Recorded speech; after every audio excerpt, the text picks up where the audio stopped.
నాన్న ఈ రోజు మనం ఊ లెటర్ మీద చెప్పుకుందాం. ఓకేనా? ఇదేంటి నాన్న?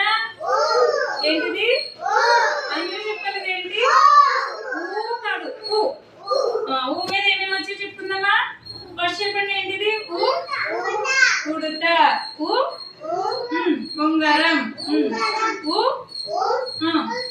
ఉల్లిపాయ, ఊ ఉప్పు. ఉప్పు. రింగ్ తెలుసా నాన్న? రింగ్ ఎలా వాడతామో? కేలు పెట్టుకుంటామా? మరి ఉల్లిపాయ ఎందులో వాడతాం? ఉల్లిపాయ ఎందులో వాడతారు? పొరలో వాడతామా? మరి ఉప్పు టేస్ట్ కోసం వాడతాం కదా. ఊ మీద ఇవన్నీ వచ్చా మీకు? ఒక్కొక్కరు చెప్తారు ఇప్పుడు. ఓకే, చెప్తారా? చెప్తున్నానా? ఊ ఉడత, ఉంగరం, ఊ